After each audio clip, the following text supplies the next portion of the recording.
আল্লাহর কোরআনও বলছে যে মুসা নবীর উম্মতরা বলেছিল যে ইজহাব, এ মুসা তুমি যাও, ও আনতা রাব্বুকা, তুমি এবং তোমার রব যাও, ফাকাতিলা, অতঃপর যুদ্ধ করো, তোমার সাথে আমরা নাই।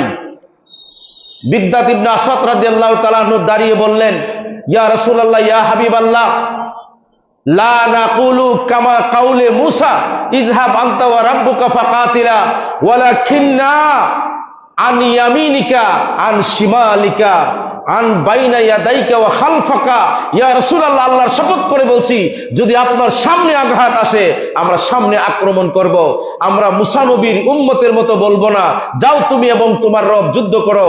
এই 313 জন সাহাবীর মাঝে দাঁড়িয়ে মিকদাদ ইবনে আসওয়াদ রাদিয়াল্লাহু তাআলা আনহু তিনি বলেছেন, আল্লাহর শপথ করে বলছি, আপনার ডানে আক্রমণ যদি আসে ইয়া রাসূলুল্লাহ বুক পেতে দেব ডানে, বামে আক্রমণ আসলে বামে বুক পেতে দেব, পিছনে আপনার সামনে সব জায়গায় আমরা সেভ করব ইয়া রাসূলুল্লাহ, আমরা যুদ্ধ করব, হাত্তা নুকাতিলা, আমরা ততক্ষণ পর্যন্ত যুদ্ধ করব যতক্ষণ না আমরা তাদেরকে মারতে পারি অথবা আমরা শহীদ হয়ে যাই। বলেন না সুবহানাল্লাহ।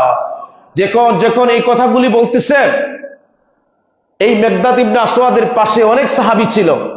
এর মাঝে একজন অন্যতম সাহাবী আব্দুল্লাহ ইবনে মাসউদ রাদিয়াল্লাহু তাআলা আনহু, অনেক বড় সাহাবী, জলিলুল কদর সাহাবী, তিনি দাঁড়িয়ে রইলেন আর তিনি বলতেছেন, এই মিকদাদ ইবনে আসওয়াদ রাদিয়াল্লাহু তাআলা আনহু প্রিয় নবীকে যেই কথাগুলি বলছেন, যেই শব্দগুলি প্রিয় নবীর শানে প্রয়োগ করছেন, তিনি বলতেছে, আমি দেখলাম যে আশরাকা ওয়াজহাহু, যখন প্রিয় নবীকে বললেন ইয়া রাসূলুল্লাহ আপনি সর্বদিকে আক্রমণ করলে আমরা আপনার সামনে পিছনে ডানে বামে ডাল হয়ে থাকব, তখন তিনি বললেন আশরাকা ওয়াজহাহু, আমি দেখলাম প্রিয় নবীর চেহারা মোবারক হাস্যোজ্জ্বল হয়ে যাচ্ছে। বলেন সুবহানাল্লাহ।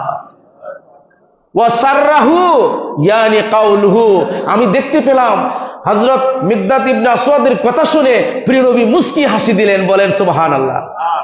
হযরত আব্দুল্লাহ ইবনে আব্বাস মাসউদ রাদিয়াল্লাহু তাআলা আনহু তিনি বলতেছেন, হ্যাঁ আমার ভাইয়েরা শুনে, এখানে দাঁড়িয়ে বলতেছেন যে হযরত মিকদাদ রাদিয়াল্লাহু তাআলা আনহু প্রিয় নবীকে যে কথাগুলি বলেছে আর প্রিয় নবী যে খুশি হয়েছে, এই পৃথিবী যদি আমার নামে থাকতো আর এই পৃথিবী যদি আমি লিখে দিতাম প্রিয় নবীর নামে, আর মিকদাদ ইবনে আসওয়াদ প্রিয় নবীকে যে খুশি করেছে এটা যদি আমি মাসউদ হইতাম, আমি সবচেয়ে ভাগ্যবান হইতাম। বলেন সুবহানাল্লাহ।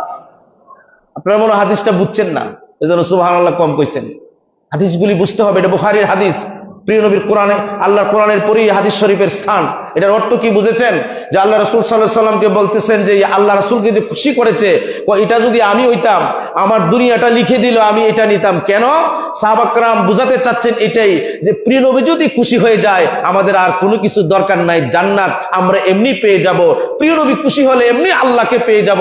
প্রিয় নবীর খুশির উপরে, প্রিয় নবীর রেজামন্দির উপরে আল্লাহ পাকের রেজামন্দি নির্ভর করে। বলেন সুবহানাল্লাহ। এটা বুখারী শরীফের হাদিস।